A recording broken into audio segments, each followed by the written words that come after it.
Rasul salam alaika, Ya Habib salam alaika, salawatullah alaika. Ya daimal fadli al bariyah, Ya basit qadrini bil afiyah, Ya sahibal mawahibis saniyah, salli ala Muhammad. Ya Abul Hasan, Ya Amirul Mu'minin, Ya Ali ibn Abi Talib, Ya Hujjatallahi ala khalqih, Ya Sayyidana wa Maulana, inna tawajjahna wastasqana wa tawassalna bika ila Allah wa qaddaka bayna yaday hajatina. Ya wajihan indallah, isfa' lana indallah. Ya wajihan indallah, isfa' lana indallah. A'udzu billahi minasyaitonir rajim. Bismillahirrahmanirrahim. Allahumma sholli ala Muhammad wa ali Muhammad. Allahumma hadrati amirul mu'minin al-mu'ali bin Abi Thalib alaihi salam. Al-Fatihah.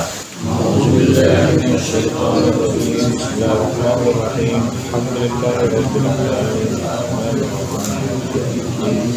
إياك نعبد وإياك نستعين اهدنا الصراط المستقيم صراط الذين أنعمت عليهم غير المغضوب عليهم ولا الضالين. النبي وآله صلوات.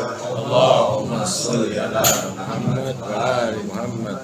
اللهم صل على محمد وآل محمد. اللهم صل على محمد وآل محمد.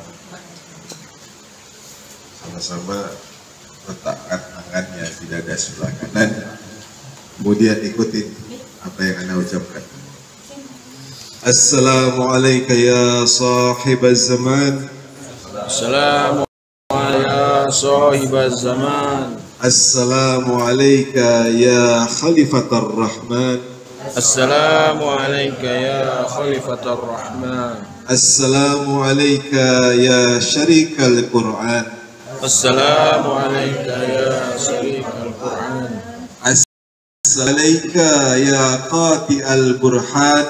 Assalamualaikum ya qati'al burhan. Assalamualaikum ya imamal insi wal jin. Assalamualaikum ya imamal insi wal jin. Assalamualaikum wa ala abaih. Assalamualaikum wa ala abaih tayyibin wa ajdadika tahirina ma'sumina wa rahmatullahi wa barakatuh. Assalamualaikum ya sahibaz zaman wal asr. Assalamualaikum ya sahibaz zaman wal asr. Sallallahu alaihi wa alihi wasallam. Assalamualaikum ya Rasulullah. Assalamualaikum ya Amirul Mu'minin. Assalamualaikum ya Sayyidati Nisa'il Alamin. Assalamualaikum ya A'immata Ma'sumin alaihi wassalam. Wa ala ahli baiti al-muslimin al-mutajabir. La yantanakunna ma'akum fawzan azima. A'udzu billahi minasyaitonir rajim. Bismillahirrahmanirrahim. Yuridu wa yutifu nurallahi bi afwahihim wa yaba Allahu ila an yutimma nurahu walau karihal kafirun. Sadaqallahul aliyyul azim. Bismillahirrahmanirrahim. Huwa allazi arsala rasulahu bil huda wa dinil al-haq liyuzhirahu ala ad-dini kullihi walau karihal musyrikun. Sadaqallahul aliyyul azim.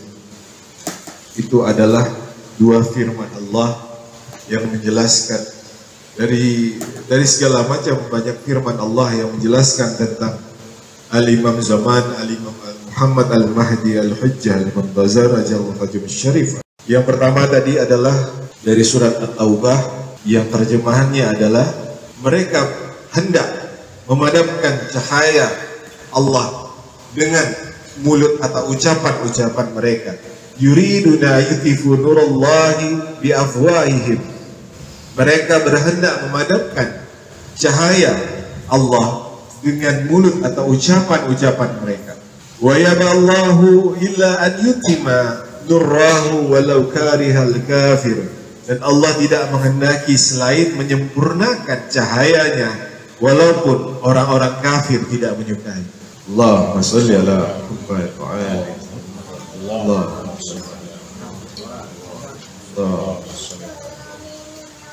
Di surat At-Taubah ayat 32 ini yang kemudian nanti akan dilanjutkan dengan ayat 33. Makna dari ayat 32 ini adalah bahwasannya ketika suatu hak mutlaknya Rabbul Alamin, maka tidak ada satupun makhluk di dunia ini yang bisa menghalanginya, walaupun mereka bersiasat, berstrategi dari ribuan tahun hingga sekarang, sia-sia. Ketika mereka merasa menang atas fakta yang terjadi, padahal itu hanya tipu daya Allah kepada mereka, supaya mereka menikmati apa yang mereka buat. Mereka merasa menang atas apa yang ada saat itu. Padahal kebalikan, mereka tanpa sadar menyusun sendiri kehancuran. Dan Allah buktikan sekarang. Allah buktikan kepada kita semua saat ini cahaya terakhir, di mana saat ini orang-orang yang tertindas, orang-orang yang terzalimi, orang-orang yang kemerdekaannya direbut oleh kaum-kaum yang merasa mewakili Tuhan. Ketika seluruh makhluk berkumpul untuk menutup cahayanya Allah, maka itu akan sia-sia. Sebagaimana Allah telah terangkan dalam firman-Nya yang di surat At-Taubah ayat 32 tadi. Pertanyaannya, apakah cahaya Allah yang disebutkan di sini? Apakah cahayanya Allah, yang darinya Allah, atau memang cahaya tersendiri yang Allah ciptakan? Agama ini sudah ditentukan oleh Rabbul Alamin ketika Dia ingin memberikan agama ini kepada manusia, bukan kepada orang Islam, tapi kepada manusia. Maka Dia di awal Dia utus yang disebut dengan namanya Adam alaihi salam sebagai permulaan, utusan yang pertama untuk memberitahu kepada kaumnya, manusia yang diciptakan setelahnya, bahwasannya ada yang menciptakanmu dan engkau harus mengenalnya dan menyembahnya. Itu yang disebut dengan tauhid. Maka Allah sempurnakan tauhid kaum para utusannya dengan sebuah kitab yang berisi aturan dan perintah Allah sebagai pedoman kaum itu dan utusannya, atau yang disebut dengan nabi. Tugas seorang nabi adalah memperkenalkan dan membalikkan fitrah manusia kepada janjinya. Jadi kita semua di alam ruh, kita semua melakukan perjanjian kepada Rabbul Alamin. Tapi ketika sampai ke alam dunia ini, ke dalam jasad ini, kita lupa. Maka Allah utus utusannya, dimulai dari yang pertama yaitu Nabi Adam alaihi salam, untuk mengingatkan fitrah kita. Jadi kebanyakan di umum orang-orang mengatakan ketika dahulunya berbuat kejahatan, nakal, bandal, terus kemudian tobat, disebut dengan hijrah, ya kan? Dan nggak ada hubungannya dengan taubat. Yang ada adalah kembali ke fitrahnya. Dia kembali ke fitrahnya. Apa itu? Menjadi manusia. Jadi bukan hijrah sebutan. Yang ada kembali ke fitrah, kembali ke awal, sebagaimana Allah menciptakan kita ketika kita lahir. Kita harus kembali seperti itu. Maka diutuslah utusan-utusannya, mulai dari para nabi, kemudian para rasul, kemudian para a'immati ma'sumun alaihissalam. Allah Nabi alaihi salawat.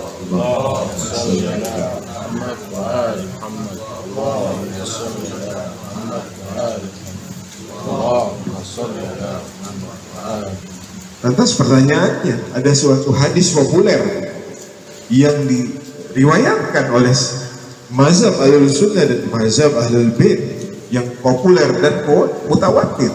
Bagaimana mungkin bisa air zam-zam itu mengucur kembali ketika air zam-zam itu kering kalau dia seorang fasik?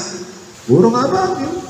Paling mutlak itu pemberian nama kepada utusan Allah, rahmat bagi alam semesta. Bagaimana ngobrolnya? Ya, bagaimana ngobrolnya? Terus kok heran? Bukankah Sayyidah Maryam alaihissalam bukan nabi, bukan rasul? Karena tidak ada seorang wanita menjadi nabi dan rasul. Lantas dengan kedudukan mulia, kedudukan makam yang tinggi, yang Allah servis dengan makanan surga dan layanan surga, VIP, melalui fasilitatornya malaikat Jibril alaihissalam ngobrol. Lantas kedudukannya apa? Ya itu tadi, mereka adalah wakil atau wali Allah, para aulia Allah yang punya kedudukan mulia di sisi Allah. Lantas ada lagi, ada ketika Allah melantik seorang pedagang menjadi pemimpin Bani Israel, menjadi rajanya Bani Israel, bukan dari kalangan Bani Israel pemimpinnya. Ketika mereka minta kepada Nabi Musa alaihissalam, wahai Musa, mintakan kepada Tuhanku untuk menjadikan kami seorang pemimpin, untuk bisa memimpin kami dalam berperang. Dan maka Allah kabulkan doa mereka. Itu seorang yang sederhana, rakyat biasa jelata menjadi pemimpin Bani Israel. Apakah dia seorang nabi? Tidak. Orang rasul? Tidak. Apakah dia seorang imam? Tidak. Apa dia seorang wali? Soleh. Nah, begitu ketika Allah ingin menghendaki, tidak akan ada yang bisa menghalang. Makanya tadi ketika di surat At-Taubah ayat 32, ketika manusia ingin memadamkan cahayanya Allah, ingin menutup bahwasannya ini adalah takdir Allah bagi manusia, mereka ingin mengelakkan itu semua dengan versinya mereka, dengan tipu daya dan strateginya. Tapi apa yang terjadi? Allah bisa menentukan semuanya tanpa sepengetahuan mereka. Sama seperti cerita yang paling populer di agama kita, yaitu cerita ketika malam hijrah. Bagaimana seorang Ali bin Abi Thalib alaihissalam, dia nyawanya ditaruhkannya untuk kekasihnya Rasulullah sallallahu alaihi wasallam. Ya kan? Mereka berharap ketika mengepung rumah Rasul, maka selesailah urusan ini. Tidak ada lagi yang namanya Muhammad. Tapi Allah kasih tahu di budaya mereka nggak jalan. Begitu juga di zaman ini, di zaman cahaya terakhir, mereka buat di budayanya dengan mengatakan bahwasannya yang namanya utusan Tuhan yang terakhir, Al-Mahdi Al-Hujjah Al-Muntazar, itu tidak ada. Tapi yang anehnya, seluruh agama, seluruh keyakinan, seluruh manusia meyakini ada utusan Tuhan terakhir, walaupun dengan versi-versi yang berbeda. Ada dengan orang-orang yang punya berkeyakinan saja versinya adalah dengan sebutannya Ratu Adil. Ada yang mengatakan belum lahir, ada yang mengatakan sudah lahir. Atas bagaimana kita menyikapi dua permasalahan ini atau dua pemahaman ini? Lah wes gampang. Lah kalau belum lahir, lahir gimana nanti? Karena ini utusan Tuhan. Tidak pernah ceritanya yang namanya utusan Tuhan itu lahirnya biasa-biasa saja. Dari para nabi awal sampai Rasulullah, sampai Amirul Mukminin Imam Ali, sampai Ali Hasan Zakir Askari alaihissalam. Allahumma sholli ala Muhammad. Lantas bagaimana dengan hujah Allah yang terakhir? Apakah lahirnya mau di rumah sakit mana? Mau di klinik mana? Mau bidan mana? Mau dokter mana? Ya kan? Sementara semua mazhab sepakat kedudukannya begitu tinggi. Salah satu riwayat yang populer adalah ketika Nabi Isa turun, maka Imam Mahdi mengatakan kepada Nabi Isa, silakan wahai Nabi Allah, pimpin. Oh tidak, kata Nabi Isa alaihissalam. Riwayat ini sangat di Ahlussunnah wal Jamaah. Oh tidak, kata Nabi Isa alaihissalam, ini hak engkau yang memimpin. Allahumma sholli ala Muhammad. Lantas belum lahir, terus lahirnya di mana kalau manusia seperti ini? Adakah kira-kira rumah sakit yang bisa menanganinya? Lantas bisa dibuktikan nggak kalau sebetulnya sudah lahir dan sudah ada? Bisa. Ilmu bisa. Agama ini adalah logika. Agama Islam ini adalah logika. Logika itu harus fakta. Ilmiahnya harus ada. Pertanyaannya, bagaimana mungkin utusan Allah tidak bisa diilmiahkan? Ketika mereka memahami dan meyakini dan melakukan apa yang Rasul perintahkan, bahwasannya meninggalkan dua perkara, yaitu kitabullah wa itrah. Bukankah di Palestina mengatakan para ibu-ibunya ketika melihat anaknya wafat, suaminya wafat, saudara-saudaranya wafat, mereka mengatakan tidak apa-apa bagi kami, karena sesungguhnya Sayyidah Fatimah Zahra lebih mengalami dari itu. Sesungguhnya kami bisa melihat anak-anak kami pulang, dan Sayyidah Fatimah Zahra tidak bisa melihat anak-anaknya pulang. Ketika kecintaan mereka kepada Rasulullah dan Ahlul Baitnya membuat aroma di Palestina menjadi wangi minyak, karena kecintaan mereka kepada Ahlul Bait Rasulullah SAW. Lantas dengan mudah, hitungan berapa hari? Berapa bulan? 8 bulan. Dibalikkan semua yang puluhan tahun. Hanya cukup sama syarat mencintai mereka, selesai. Dan itu buktinya ada satu cahaya masih ada di bumi ini. Apa mungkin tanpa ada satu utusan Allah yang masih hidup sampai sekarang Islam itu ada? Dari zaman dulu Bani Israel itu terkenal dengan pemikiran-pemikiran. Makanya dengan cara itulah mereka merusak dan menghancurkan orang-orang Islam. Dengan cara pola pikir. Mereka punya plan, punya rencana. Per 100 tahun, 100 tahun, 100 tahun. Bagaimana caranya menghancurkan orang-orang Islam? Dengan tidak susah payah. Hanya 1-2 orang bisa manipulasi 1000. Salah satu yang populer adalah K-pop. Salah satu yang populer adalah televisi.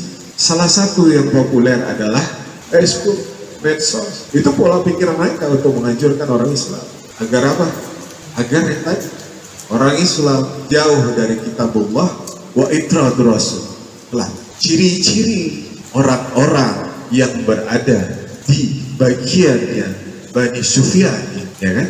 Di Bani Sufyan, Bani Sufyan adalah membenci itrahnya Rasulullah SAW, membenci zuriatnya Rasulullah SAW.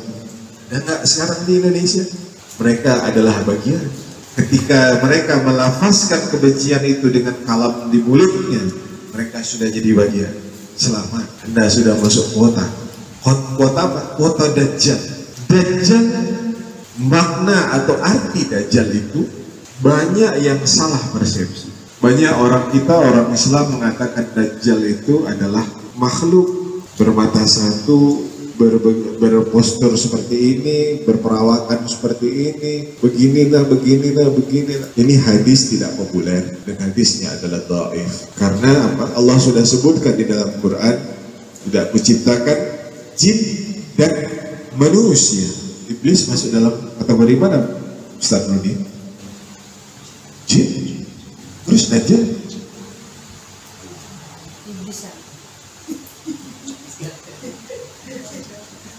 Jin. Makanya Setengah jin, setengah riwayat ini, nah, itu tadi kayak Nabi bilang, orang Bani Israil, mereka itu pola pikir kita yang diganggunya. Riwayat ini riwayat Israiliyat, riwayat dari Bani Israil, karangan mereka terus dikonsumsi sama orang Islam ribuan tahun. Diciptakan tokoh seperti itu, seolah-olah seperti itu. Dajjal itu kata Imam Ja'far As-Shadiq alaihissalam adalah pola pikir, pemahaman. Lawannya apa? Mahdiisme, Dajjalisme, Mahdiisme, Mahdawiyah, Dajjal. Itu aja. Pemikiran Al-Mahdi, pemikiran Dajjalisme. Dari awal apa? Ya, dari awal itu namanya Al-Muhammadi wal Sufyani. Jadi cuma dua. Orang yang mengikuti Muhammad Rasulullah sallallahu alaihi wasallam atau orang yang mengikuti Bani laknatullah alaihi. Karena Allah sendiri sudah merekamnya di dalam Quran ketika Rasul bermimpi khutbah atau mimbarnya, ya kan, dinaiki oleh para monyet. Jadi mana para monyet ini adalah simbol Bani Umayyah yang suka memelihara monyet. Yazid itu paling banyak melihara monyet. Dan sesungguhnya Allah bilang di dalam Quran, pohon terkutuk. Pohon itu gimana? Dari atas sampai bawah, dari daun sampai akar. Inilah yang dihadapi manusia dari awal sampai sekarang. Hanya dua golongan, Islam Al-Muhammadi atau Islam versinya Bani Sufyan atau Umayyah, Bani Umayyah. Untuk saya tuh di Saudi, anak haram, nggak ada haram-haramnya sama mereka. Islam. Versi siapa? Versi Umayyah. Kenapa? Karena Muawiyah dan Yazid neguk Arab, khalifah yang dibanggakan kaum muslimin, neguk Arab. Bermandikan dengan Arab. Boleh cari literatur Ahlussunnah wal Jamaah. Siapa itu? Abu Sufyan. Siapa itu? Muawiyah. Siapa itu? Yazid. Jadi di akhir zaman ini kemunculan Al-Imam Zaman, Al-Imam Mahdi Al-Hujjah Al-Muntazir alaihissalam adalah untuk memerangi. Nih, catat ya. Kemunculannya itu adalah untuk memerangi pola pikir. Tidak ada lagi untuk bab mengajari, babnya adalah menegakkan aturannya Rasulullah SAW, agama kakeknya.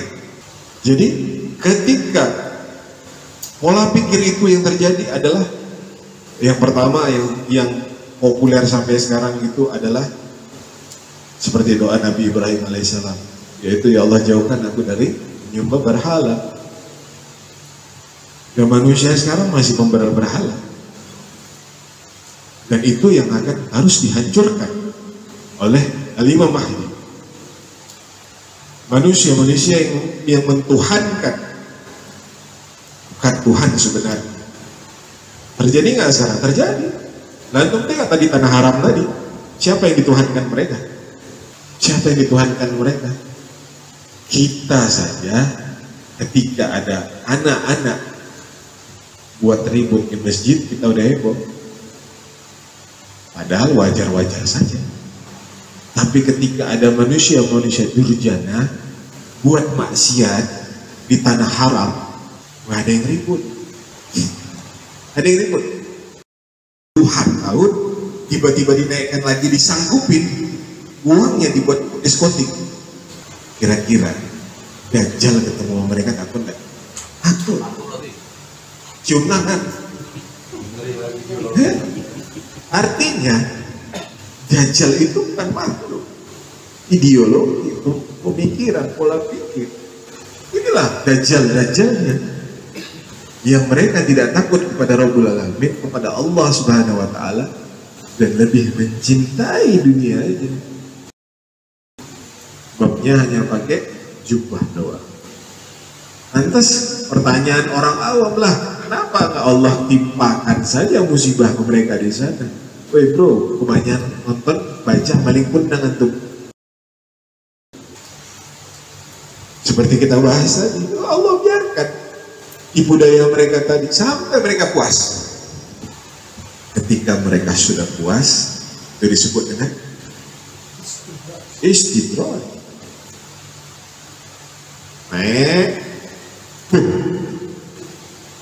Saya. Nah itu seperti balik telapak tangan. Tanpa orang merasakan, tiba-tiba semua.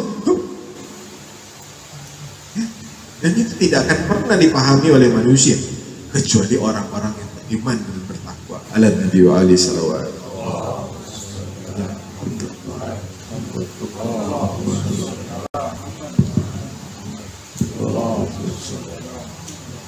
Ana di sini tidak akan membahas bab kelahiran Al-Imam Mahdi. Ya, Anda ingin mencoba kita keluar dari hal seperti itu. Kita ingin mempersepsikan dulu Imam Mahdi, baru kita memahami. Seperti kita bahas, bagaimana kita ingin menanti sesuatu kalau kita tidak tahu sesuatu itu. Anda suruh Bang Rudi jemput, Bang, jemput di stasiun kereta api, ada tamu. Tapi Anda nggak perkenalkan sama Bang Rudi, tamu ini siapa? Lah Bang Rudi, karena dia tahu ini bukan siapa-siapa, dianggap orang biasa, dia sewajarnya saja dia melayaninya. Tapi kalau dari awal Anda bilang, Bang, yang aku jemput itu seorang jenderal.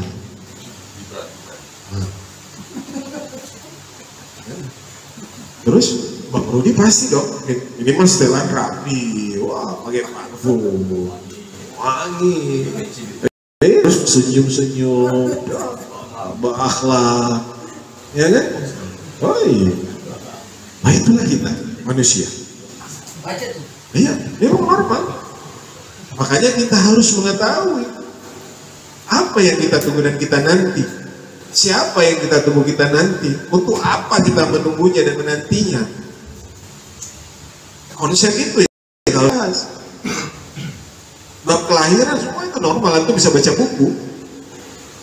Benar ya? Itu bisa baca buku atau bisa referensi yang lain. Sudah pernah kita membahas hal itu. Yang harus kita bahas hal seperti ini. Sehingga di akhir zaman ini, lah antum nggak gampang melihat zaman ini makin ke depan.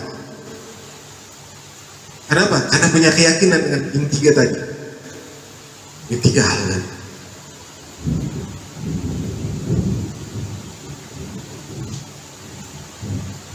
Yang pertama yang harus kita pahami dari semua referensi dari semua mazhab adalah beliau adalah wakil Tuhan.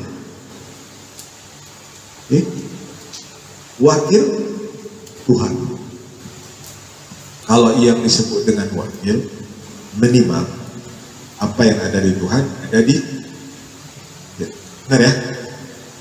Benar ya? Benar apa salah? Nah, satu please. Dan dia melaksanakan sesuatu atas perintah Tuhan karena dia mewakili Tuhan. Berbicara, perbuatan, tingkah laku, misi, perlakuan, semuanya atas perintah Tuhan. Lantas apa perintah Tuhan kepadanya ketika kemunculannya? Itu harus dipahami. Jangan GR ketika antum mengenal Imam Mahdi, antum pikir ya udah mazhab kami yang paling benar. Tidak. Ketika kemunculannya tidak ada Syiah, tidak ada Sunni, tidak ada Wahabi, tidak ada Salafi, tidak ada mazhab. Lantas apa? Lantas apa? Islam. Yang paling jelas agamanya Rasulullah SAW. Karena dia akan mempraktekkan semua sunnahnya Rasul secara mutlak. Kita kan nggak ada yang mutlak. Ada yang mutlak. Kan berdasarkan persepsi. Benar kan? Ya, perantara ulama ini. Masalahnya 1400 tahun loh. Maka ketika beliau muncul akan dimurnikan sesuai dengan risalah datuk Nabi Ali sallallahu Allahumma sholli ala Muhammad wa ali Muhammad. Allahumma sholli ala Muhammad wa ali Muhammad. Allahumma sholli ala Muhammad wa ali Muhammad. Maka salah satunya adalah ide atau ideologi besarnya adalah Mahdawiyah atau Mahdiisme. Pemikiran Al-Mahdi itu yang menjadi rujukan bagi semua muslimin. Sebenarnya ketika berbicara Al-Mahdi, kita tidak pernah membicarakan mazhab. Itu harus. Nah, ketika antum bicara Al-Mahdi di kitab Al-Sunnah ada, kitab Salafi ada, kitab kejawen juga ada. Artinya membahas satu orang yang berbeda kan kalimat-kalimat saja. Misalnya di Al-Sunnah 2 riwayat, satu riwayat mengatakan belum lahir, satu riwayat mengatakan sudah lahir, dan mengatakan bahwasannya yang lahir itu dari keturunan Al-Imam Al-Mustafa alaihissalam. Kan sama. Kalau kita satukan konsep antara lahir dan tidak lahir, sama. Karena apa? Yang penting nggak lahir, kalau sudah lahir sama enggak? Kan konsepnya beliau kan misi visinya, ya kan? Bukan yang lain backgroundnya kan? Visi misinya. Kenapa harus muncul di akhir zaman? Kenapa? Karena visi misinya. Penyebabnya apa? Penyebabnya ketika muncul utusan Tuhan berarti rusaklah agama Tuhan. Benar ya? Benar ya? Ketika muncul utusan Tuhan maka berarti rusaklah agama Tuhan itu. Benar ya?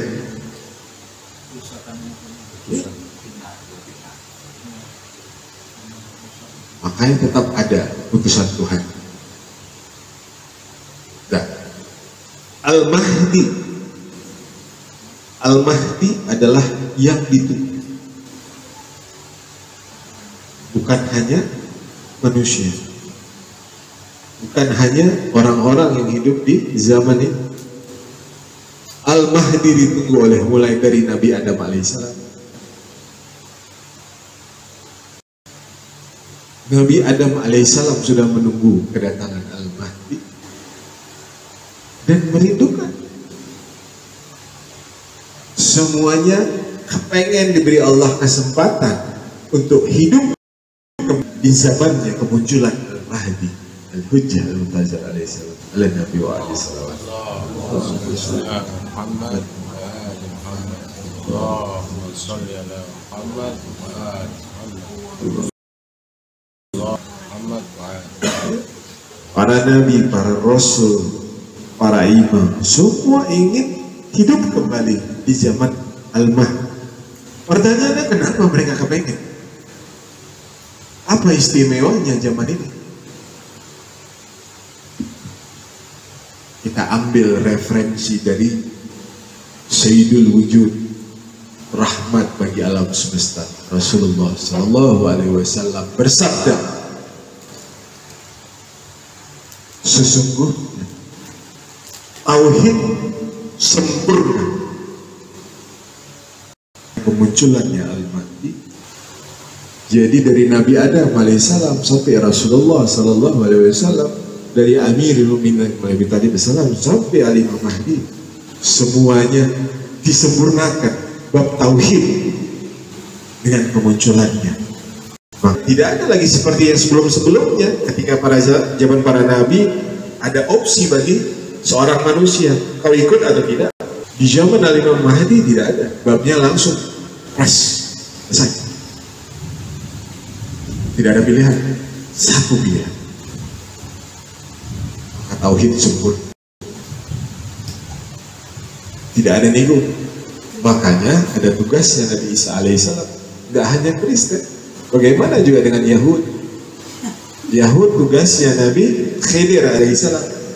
Jadi rahasianya kenapa para nabi ini masih dipanjangkan umurnya oleh Rabbul Alamin, yaitu Nabi Isa alaihissalam. Nabi Khidir alaihissalam adalah tugas untuk umat-umat itu. Nabi Isa alaihissalam untuk meluruskan kepada kaum Nasrani bahwasannya syahadat itu harus dirubah dari asyhadu alla ilaha illallah wa asyhadu anna Isa Rasulullah diganti menjadi Muhammad Rasulullah. Bahwasannya bukan aku lagi, kata Nabi Isa alaihissalam, ada Nabi terakhir. Kemudian begitu juga dari kaum Yahudi, Nabi Khidir alaihissalam yang meluruskan mereka. Tugasnya ada di Nabi Khidir. Kan pertanyaan tuh Nabi Khidir panjang betul perjalanannya. Oh iya tuh, ada. Dari zaman kapan tuh? Sebelum Nabi Musa. Ya, benar ya? Tapi udah ketemu kan sama Bani Israel? Udah. Memang kaumnya kaum terkeren kata mereka.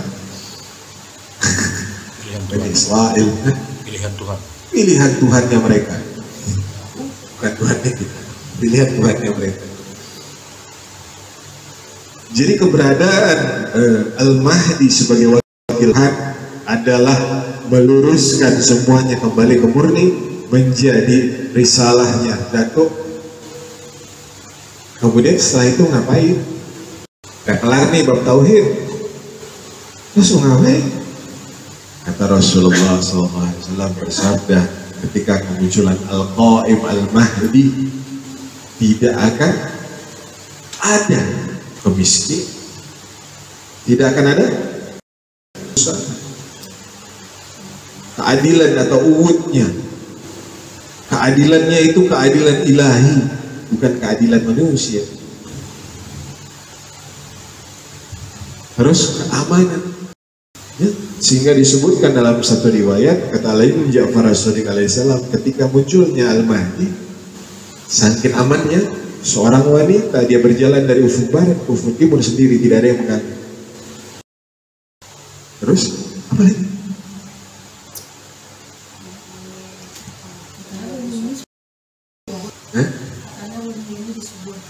Ya, makmur, kemakmuran merata di muka bumi Allah.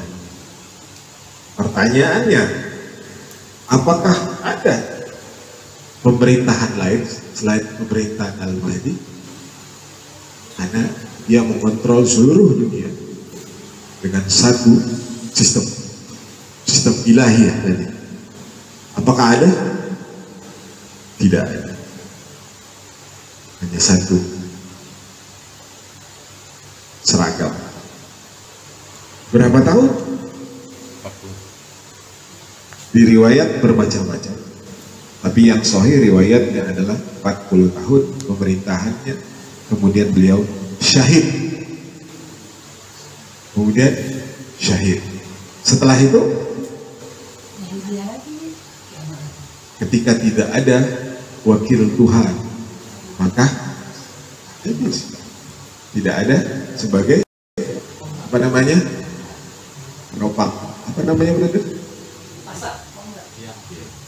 Bukan. Paku bumi. Oh dia, tidak ada paku bumi lagi. Maka itulah yang disebut dengan kiamat besar. Jadi jangan cerita kiamat dulu, belum muncul Al-Mahdi. Ketahuan, lu mau cepat masuk neraka atau masuk surga? Lantas bagaimana tanda-tanda kemunculannya? Ada dua, ada tanda-tanda yang pasti dan ada tanda-tanda yang umum. Ini bisa saja berubah.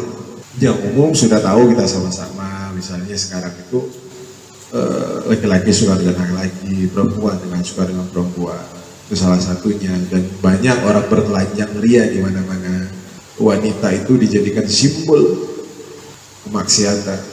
Dan yang khusus adalah salah satunya adalah kemunculan Al-Yamani, seorang sayyid dari Yaman. Jadi ada yang memang sangat dekat dengan peristiwa itu, kemudian hitungannya hari. Tapi jangan bayangkan waktunya kapan, karena itu semua rahasia Allah. 313 itu 313 pemimpin, bukan 303 tentaranya. 303 pemimpin tentara. Ya. Yo, tentaranya ribuan. Masa 303 kita nggak dapat? Mau jadi apa kita? Udah jelas kayak gini kayak kita. Ya udah diam aja dari rumah. Nah itu makanya kalau 313 ketuanya yang masuk dong, insya Allah. Iyalah, kan gitu kan, ketua-ketuanya 303. Brigadir Mas Somet masuk. Oh siap. Namanya ya udah pas. Masuk. Iya. Iya. Tergantung. Insya Allah. Sering baca doa ahad. Doa ahad. Jadi itu salah satunya. Kemudian ada yang disebut dengan syahidnya seseorang yang digelar dengan nafsi zakiyah. Namanya itu gelarnya nafsi zakiyah. Seorang sayyid dari keturunan Al-Imam Hasan yang kepalanya dipenggal di depan Ka'bah. Nafsi zakiyah, orang yang menjaga gelarnya. Kemudian apa lagi? Teriakan dari langit yang disampaikan oleh fasilitatornya Rabbul Alamin, yaitu malaikat Jibril alaihissalam, dengan seluruh bahasa yang dipahami oleh manusia. Pengumuman bahwasannya munculnya Al-Mahdi utusan Tuhan diumumkan, yang didengar oleh seluruh manusia yang sesuai dengan bahasanya. Wes orang kulon Progo sana dengan ngomong bahasa Jawa.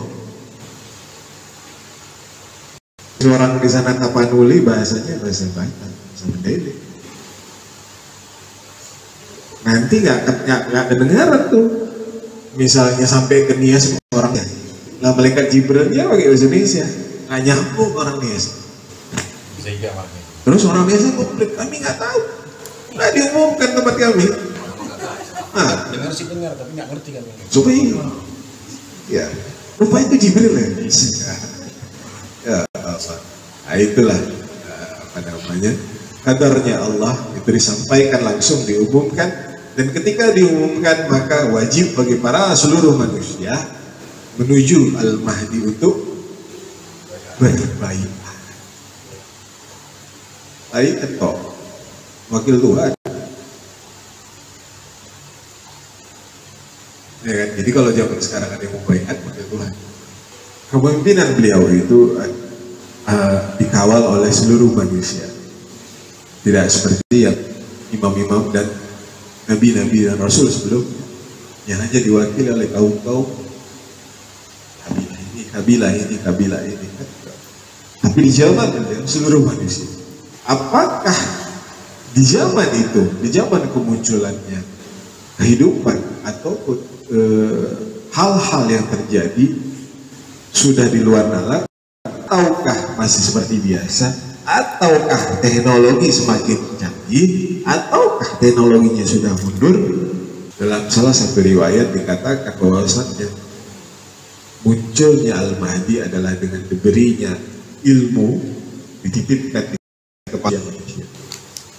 Jadi tidak salah Umar Hammond ketika dia mengetahui atom Allah titipkan di kepalanya melalui Al-Mahdi, tapi dia salah pergunakan. Jadi jangan pikir itu merasa itu karena otaknya, itu semua dititipin. mereka sebagai asbab.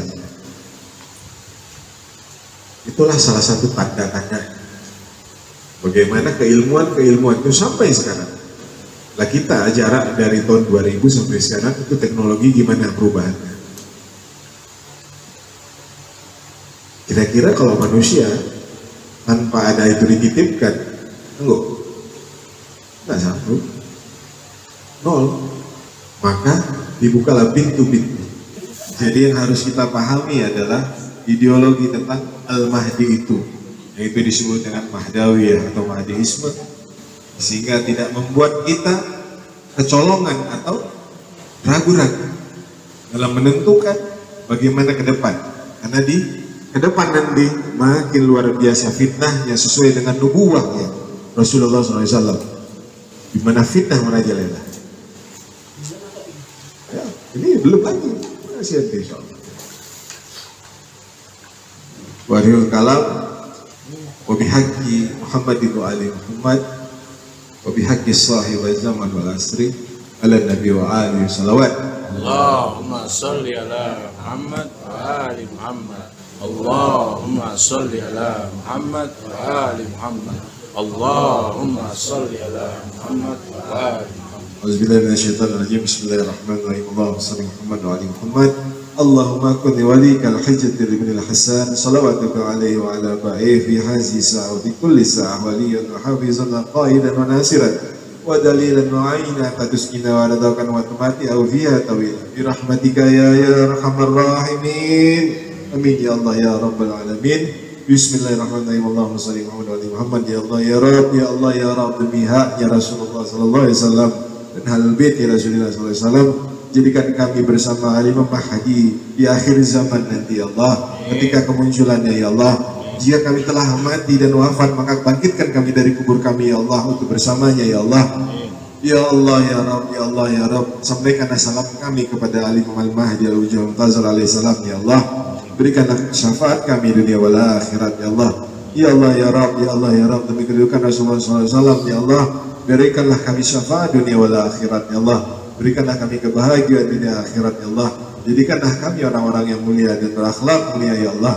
Ya Allah, naikkanlah makam dan derajat kami ya Allah. Bismillahirrahmanirrahim. Innallaha wa malaikatahu yusholluna 'alan nabi. Ya ayyuhalladzina amanu sallu 'alaihi wa sallimu taslima. Allahumma salli ala Muhammad wa ali Muhammad. Allahumma salli ala Muhammad wa ali Muhammad. Allahumma salli ala Muhammad wa ali. Ya Nabi salam alaikum.